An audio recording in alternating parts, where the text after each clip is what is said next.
Hello everyone. I hope आप बहुत अच्छे होंगे। बेटा आज हमारे पास है केंद्र विद्यालय का एक प्री बोर्ड पेपर जो कि क्लास 10th का है, साइंस। तो आइए आज हम डिस्कस करने वाले हैं कंप्लीट केमिस्ट्री को। तो टाइम ना वेस्ट करते हुए स्टार्ट करते हैं। फर्स्ट क्वेश्चन है बेटा, मॉइस्ट एयर के कांटेक्ट में एक मेटल या फिर कह सकते हैं एक एलिमेंट है जो कि रेडिश ब्राउन हो गया है। आपको इंडिकेशन हो गया होगा यहाँ पर किसकी बात करने वाले हैं। ये करें बेटा आयरन की, है ना। और जो ये रेडिश ब्राउन हुआ ये किस वजह से हुआ? Due to the rusting Fe2O3.XS2। इस तरह का कंपाउंड बन जाता है जो कि फेरिक ऑक्साइड हाइड्रेटेड फॉर्म। ठीक है, तो ऑप्शन नंबर ए हो जाएगा। ठीक है, और अगर आपके इसकी रिएक्शन पूछेंगे,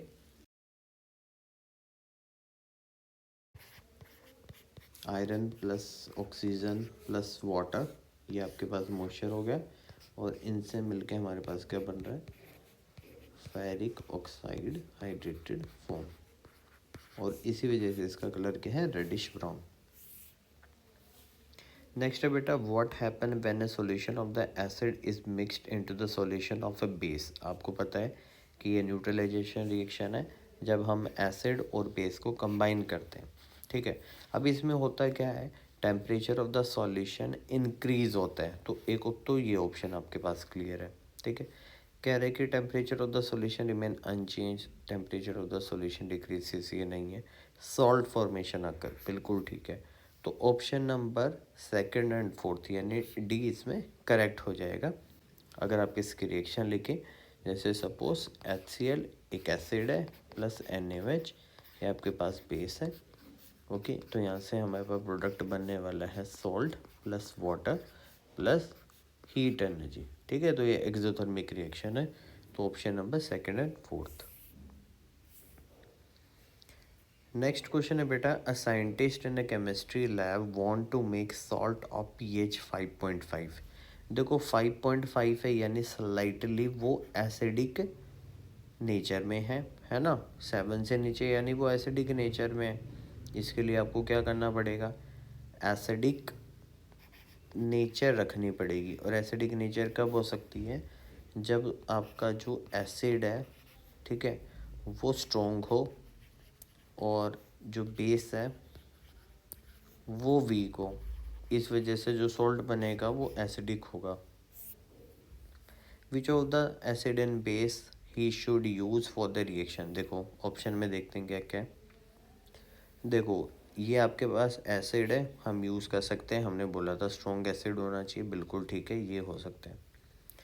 NaOH हम यूज़ नहीं कर सकते क्योंकि इससे क्या होगा? न्यूट्रल सॉल्ट बनेगा। कार्बोनिक एसिड वीक एसिड है, नहीं यूज़ करेंगे। हाँ, अमोनियम हाइड्रोक्साइड यूज़ हो सकता है, विनेगर नहीं होगा। तो जो ऑप्शन नंबर आपका फर्स्ट एंड फोर्थ को सेटिस्फाई करता है यानी ऑप्शन नंबर सी, ये करेक्ट हो जाएगा। और इनसे बनेगा क्या है? HCl प्लस NH4 को जब आप रिएक्ट कराओगे तो ये वाला पार्ट इससे कंबाइन करेगा, तो अमोनियम क्लोराइड प्लस वाटर। तो अमोनियम क्लोराइड की जो pH होगी दैट इज़ 5.5 और ये क्या होगा? स्लाइटली एसिडिक सॉल्ट होगा। ठीक है, इस तरह से जज किया जाएगा। नेक्स्ट क्वेश्चन पे आ जाते हैं। A student added a equal amount of copper sulphate solution. ठीक है, कॉपर सल्फेट का कलर क्या होता है? Persian blue. In the two beaker he added zinc in the beaker P. देखो कॉपर सल्फेट आपके पास दो बीकर में, एक तो पी बीकर और एक क्यू बीकर, दोनों में कॉपर सल्फेट है। एक में ये बोल रहा है कि इन्होंने जिंक डाल दिया है, पी में जिंक डाला है। आपको पता है ये ज़्यादा रिएक्टिव है फ्री मेटल, तो ये इसके साथ कंबाइन करेगा, इसको बार भगा देगा, यानी ZnSO4 प्लस Cu। ये डिस्प्लेसमेंट रिएक्शन पॉसिबल है। ओके, फिर कहता है कि सिल्वर डाला है क्यू में।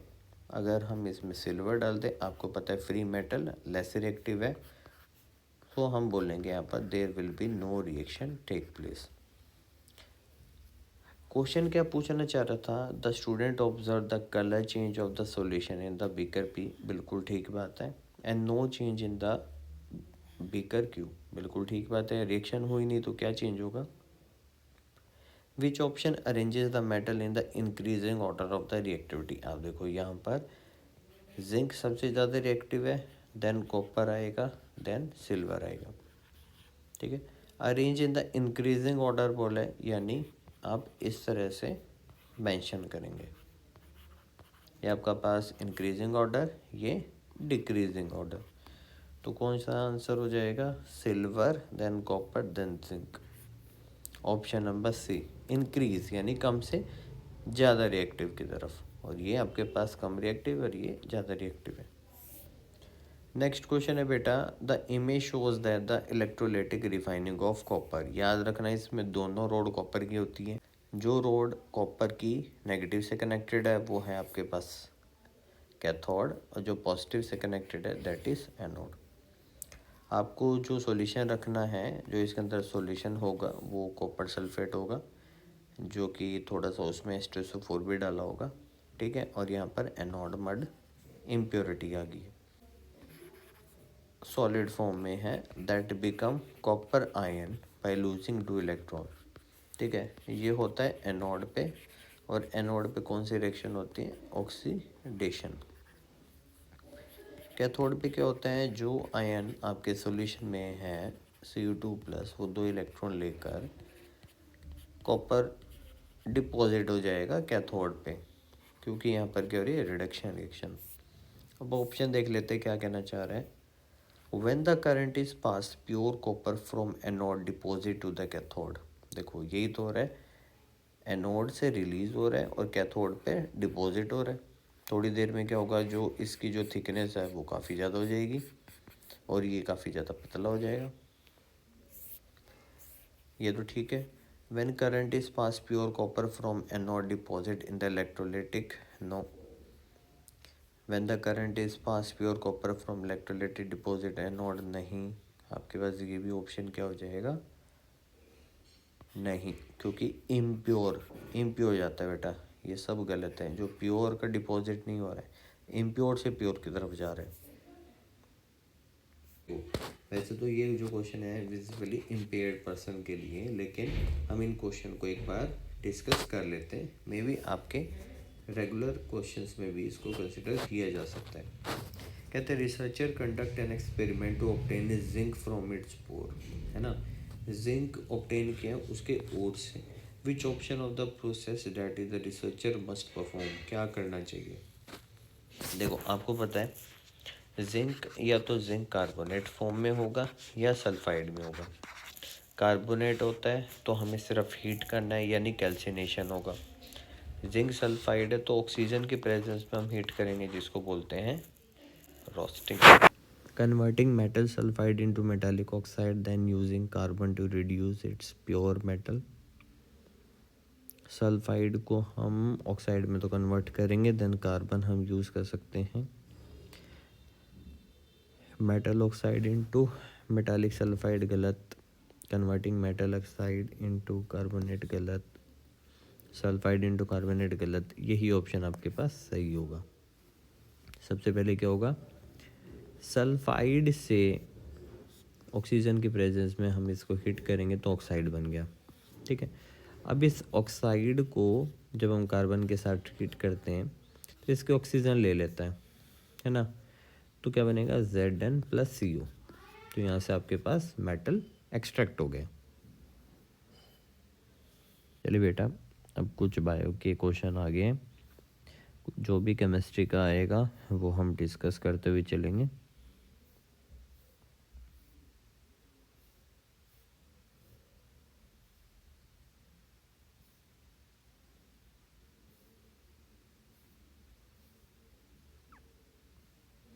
Okay, 17 question, diamond and graphite are the allotropes of carbon. बिल्कुल ठीक स्टेटमेंट है।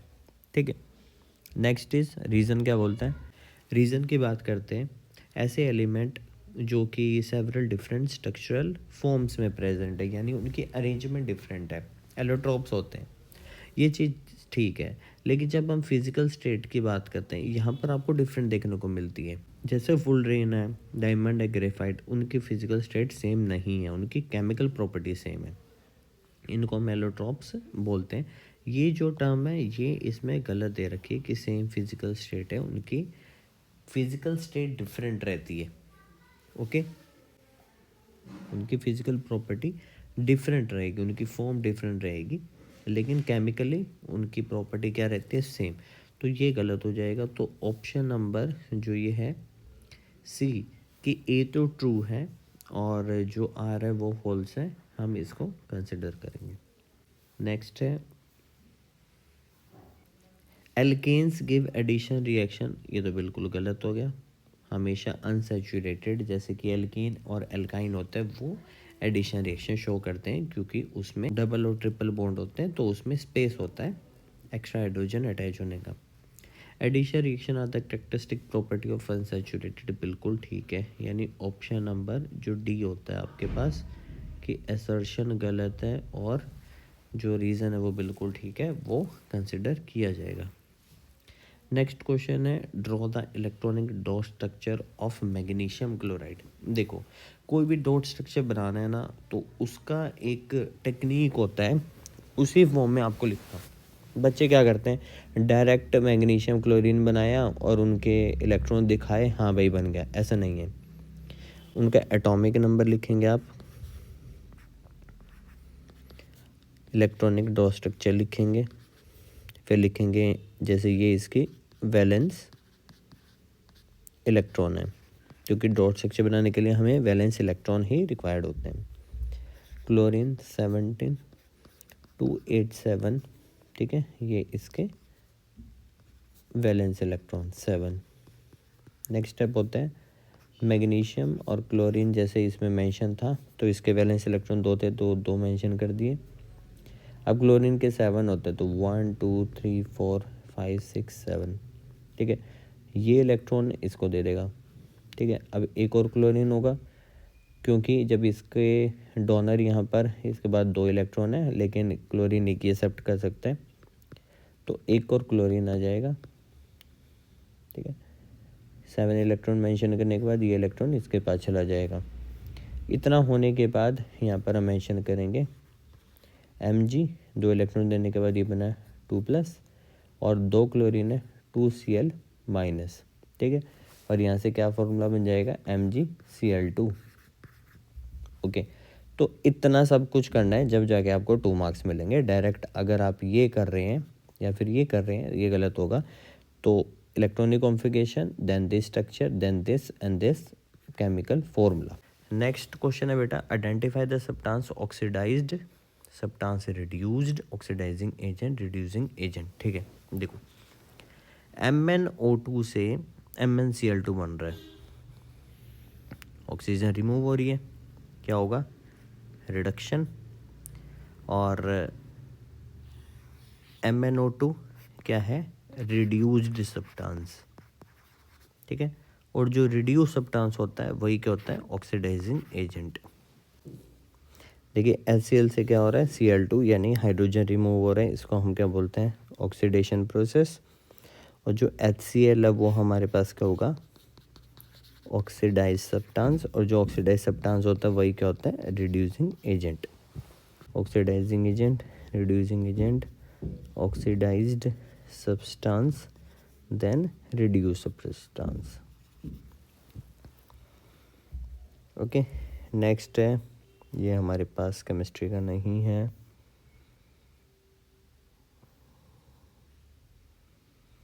ओके, नाउ क्वेश्चन नंबर 27 देखो, कहता है व्हाट आर आइसोमर्स। देखो आइसोमर्स को हम कैसे डिफाइन करने वाले बेटा, दीज आर द मॉलिक्यूल्स और compounds having same chemical formula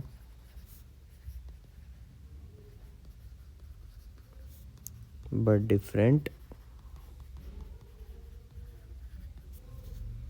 chemical structure, ठीक है। कि केमिकल फॉर्मूला तो सेम होने वाला है, लेकिन उनको स्ट्रक्चर, यानी और स्ट्रक्चर किस तरह से, अरेंजमेंट ऑफ द एटम्स क्या होंगी, डिफरेंट होंगी, तो उसको हम क्या बोलते हैं बेटा, आइसोमर्स बोलते हैं। और इस प्रोसेस को क्या बोला जाता है, आइसोमेरिज्म। और यहाँ पे बोलता है कि हमारे पास draw the 2 isomers of the butane, है ना, ब्यूटेन है। तो सबसे पहले अरेंजमेंट क्या होते हैं, लीनियर होते हैं। तो 4 कार्बन को आप इस तरह से अरेंज कर दो, इसको हम क्या बोलेंगे, एन ब्यूटेन, ओके। और बाकी जगह इसके हाइड्रोजन कंप्लीट करते हुए चलेंगे, ठीक है। इस तरह से हाइड्रोजन लगा लेंगे। फिर होता है, देखो ये लास्ट वाला कार्बन है, इसको अगर हम यहाँ सेकंड पोजीशन पर अटैच कर दें तो इस तरह से अरेंजमेंट नहीं मिल जाएगी ब्रांच वाली। सेकंड कार्बन पे अगर ब्रांच हो तो हम इसको बोलते हैं आइसो, और 4 कार्बन है तो ब्यूटेन, ओके। और बाकी इसके हाइड्रोजन ऐसे लगा देंगे, ठीक है। इसको आप कंप्लीट कर लेना, टाइम की शॉर्टेज है इस वजह से मैं आपके हाइड्रोजन को मिस कर रहा हूँ। Next is explain why we can not have isomers of the first 3 members of the alkane series. एक कार्बन हो तो इसमें क्या हम अरेंजमेंट कर सकते हैं, कुछ भी अरेंजमेंट नहीं हो सकती। जब 2 कार्बन हो इसमें भी कुछ नहीं हो सकती, क्योंकि इसमें ब्रांच फॉर्म कर ही नहीं सकते। जब 3 है जब भी नहीं हो सकती। आप बोलोगे अगर हम इस तरह कर दें, देखो ये भी क्या है, लीनियर ही है, ठीक है। तो कम से कम 4 कार्बन है ना, उनके अंदर आपको ब्रांचिंग देखने को मिली है, उसके अंदर आइसोमर्स पॉसिबल है। लेकिन 1 2 3, ठीक है, अप टू 3 कार्बन कोई भी आइसोमर्स बनता नहीं है, just because the scope of branching is not possible at all. Question number 28 नहीं है, आगे चलते हैं।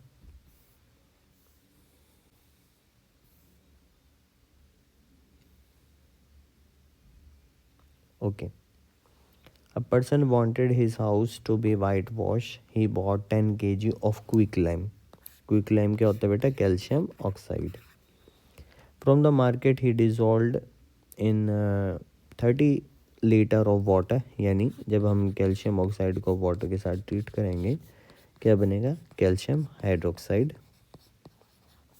On adding lime to the water he noticed that the water started boiling, क्योंकि एक्सोथर्मिक प्रोसेस होता है, हीट रिलीज होती है। Even when it is not heated, हमने हीट नहीं किया था लेकिन फिर भी हीट प्रोड्यूस हुई। Give reason for the following observation, right the corresponding equation with the name of the product form, ठीक है। तो देखिए सिंपल, कैल्शियम ऑक्साइड को वाटर के साथ ट्रीट करा है, ये आपके पास कैल्शियम हाइड्रोक्साइड बना और साथ में हीट रिलीज हो रही है, एक्सोथर्मिक प्रोसेस, आपने रिएक्शन लिख के दिखा दी। इवन जब हम वाइट वॉश करते हैं तो जैसे ही लाइम वाटर धीरे धीरे कार्बन डाइऑक्साइड के साथ रिएक्ट करेगा, जो कि रूम्स में अवेलेबल होगी, तो उससे कैल्शियम कार्बोनेट बनता जाएगा, ठीक है। और इसी की वजह से, कैल्शियम कार्बोनेट की वजह से जो आपकी वॉल्स होती हैं वो स्पार्कलिंग वाइट कलर की हो जाएंगी, ठीक है। और इसका अगर आप नाम चाहते हो कैल्शियम हाइड्रोक्साइड, जिसको हम लाइम वाटर या फिर स्लेक लाइम भी कहते हैं, और ये आपके पास है कैल्शियम कार्बोनेट। नेक्स्ट है बेटा, identify the acid and base whose combination form the common salt, ठीक है। कौन सा एसिड है, बेस है जिससे कॉमन सॉल्ट बनता है, बहुत ही सिंपल है। HCl आपके पास एसिड प्लस NaOH आपके पास बेस, ये पार्ट है इसके साथ कंबाइन करेगा, ये इसके साथ क्या बनेगा, NaCl common salt plus water. तो this is the HCl is the acid और NaOH इज द बेस, ठीक है। Right the formula and the chemical name. Chemical name क्या हो जाएगा, सोडियम क्लोराइड सॉल्ट का, सोडियम हाइड्रोक्साइड बेस का, ठीक है, हाइड्रोक्लोरिक एसिड एसिड का। फिर कहता है what happens when electricity is pass through the Bryan. बिल्कुल सिंपल है, NaCl का जो सैचुरेटेड सॉल्यूशन होता है उसको हम ब्राइन कहते हैं। जब इसमें से इलेक्ट्रिसिटी पास करते हैं तो NaOH plus Cl2 plus H2 ये प्रोड्यूस होता है। ये आपकी एनोड से, ये आपकी कैथोड से, और इसी प्रोसेस को हम क्या बोलते हैं, क्लोर एल्कली प्रोसेस। और बहुत बार ये क्वेश्चन पूछा जाता है, तो इसको स्टार लगा लेना, ये 2 to 3 मार्क्स या अप टू 5 मार्क्स में भी आ सकता है। नेक्स्ट क्वेश्चन है right the chemical equation for the above, हमने लिख दिए। ओके, नेक्स्ट है to a solution of sodium hydroxide in the test tube 2 drops of phenolphthalein is added, what is the color change। आपको पता है sodium hydroxide क्या होता है, कलरलेस होता है, फिनोल्फ्थेलिन भी कलरलेस होता है, लेकिन जैसे ही हम इन दोनों को मिक्स करते हैं it turns into dark pink, या हम कह सकते हैं मजेंटा, क्योंकि जो आपका NaOH है काफ़ी ज़्यादा स्ट्रॉन्ग है, स्ट्रॉन्ग बेस है, तो इस वजह से मजेंटा कलर शो करता है, या फिर हम कह सकते हैं dark pink. If dilute HCl is added dropwise to the this solution what will happen. देखो क्या होगा, जब NaOH के अंदर धीरे धीरे HCl होगा कंबाइन, तो ये NaCl प्लस H2 बनता रहेगा, यानी और NaCl क्या है, न्यूट्रल है, तो धीरे धीरे जो डार्क पिंक कलर है इट डिसअपियर, ठीक है, जो धीरे धीरे उसका कलर फेड होना शुरू हो जाएगा, और वो जैसे ही कंप्लीट रिएक्शन हो जाएगी, कंप्लीटली न्यूट्रलाइज हो जाएगा, वो क्या हो जाएगा, colourless. On adding few drops of NaOH solution to the above mixture, the solution of the solution reappear by। जैसे ही हम NaOH डालते हैं तो बेसिक स्ट्रेंथ है वो ज़्यादा इंक्रीज करेगी, pH बढ़ने लग जाती है, जिस वजह से जो कलर है वो फिर से आने लग जाता है, फिर से पिंक, डार्क पिंक और मजेंटा तक जा सकता है अगर हाईली बेसिक हो जाए। नेक्स्ट क्वेश्चन है when zinc metal is treated with a dilute solution of strong acid gas is evolved। बिल्कुल ठीक है, इसने क्या बोला कि जिंक मेटल और इसको स्ट्रॉन्ग एसिड जैसे सपोज H2SO4 है, इसके साथ ट्रीट कराया, इसके साथ कंबाइन और हाइड्रोजन गैस रिलीज हुई, तो ZnSO4 एक्वस प्लस हाइड्रोजन, ये कैसी बोल्ड होगी। कहता है which is utilise in the hydrogenation of the oil. बिल्कुल ठीक बात है। Name the gas evolved, hydrogen gas है, ठीक है। हाइड्रोजनेशन यानी जो हम बताते हैं जैसे एल्कीन है, इसके अंदर हाइड्रोजन दी, ये एल्कीन बन गया, ये हाइड्रोजनेशन होती है। नेम द गैस, हमने गैस का नाम बता दिया, केमिकल इक्वेशन भी लिख के दिखा दी, और which test this you have to perform. देखो अब इस पे क्या होगा, बर्निंग मैस्टिक लेके आओगे तो it burn with pop sound. क्यों, क्योंकि हाइड्रोजन हाईली कंबस्टेबल है, ऑक्सीजन के साथ रिएक्ट करेगी हीट के साथ, और ये वाटर बनाती है, और साथ में क्या होगा, साउंड प्रोड्यूस करती है, जो कि होगी पॉप साउंड। ओके, सो इतने ही क्वेश्चंस थे। सो आई होप स्टूडेंट आपको क्लियर हो गए होंगे।